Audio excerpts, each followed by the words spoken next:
Ayan guys, naghihiwa na si Kuya Matthew ng mga patatas guys. Ayan, maliliit lang po yung hiwa niya, pa cubes lang.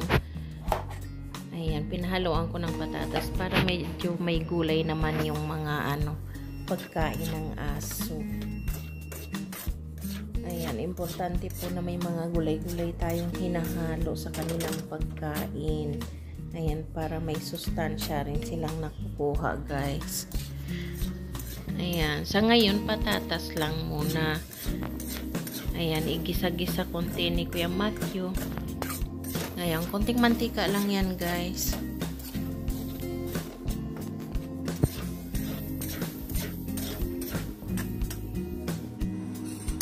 Ayan, hindi na po naipakita yung ibang pagkagawa niya. Ayan, nailagay na po yung pork liver guys. Ayan, parang inaano lang siya, parang nilalaga-laga lang konti guys. Ayan, pwede nyo lagyan ng konting asin pero wag po masyadong maalat dahil bawal sa aso yung maalat. So, ganyan lang ang ginagawa namin. Ayan, lagyan nyo ng konting asin pero wag naman masyadong alatan. Ayan, dahil hindi po maganda sa aso yung napakaalat na pagkain. Ayan, hintayin nyo lang na maluto yan. Ayan, tapos pwede nyo na siyang ipakain sa kanila. Ayan, hinahaluan namin ng konting kanin guys. Ayan, para mabusog naman po yung aming mga aso. Ayan, sigurado mag-i-enjoy sila sa kanilang pagkain guys. Kasi alam nyo na yung liver, medyo may kunat-kunat siya pag kinakain, diba? So, nag-i-enjoy ang mga aso ng ganyang pagkain.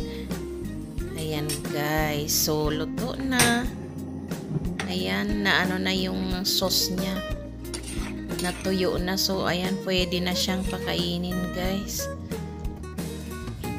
Ayan, malinis po yan na pagkain. Kaya pwede rin kainin ng tao, guys. Ayan.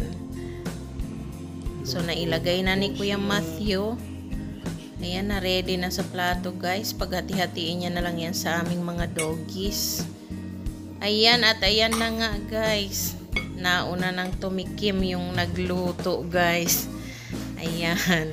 Kaya hindi po pwedeng basta-basta yung pagkain nila dahil kailangan talaga ganyan.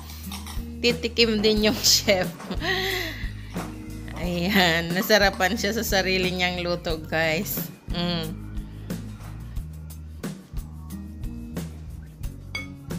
Ayan, naisip niya. Hindi pala sa kanya yun.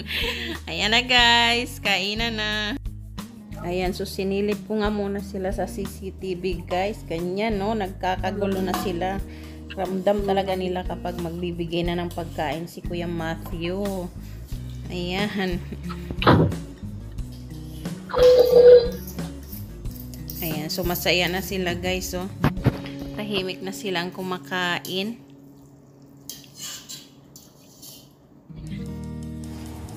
Ayan na guys, dinner time na nilang tatlo. Ayan. Hindi na namin maipakita yung yung mga boys kasi nauna na silang kumain guys. Hindi sila makapaghintay kaya hindi na nakuhaan ni Kuya Matthew. Ayan, kita nyo po basang-basa pa yung sahig dahil katatapos po talagang umulan. Grabe ang ulan kasi sa sa Bicol. Ayan guys, nakita nyo guys si Laika. Hala, ayaw niyang iapak yung kanyang paa guys. Kita nyo na sa taas. Ayan, seryoso silang kumain guys. Kasi masarap ang kanilang pagkain ngayon. Ayan, hanggang sa susunod po ulit. Maraming salamat.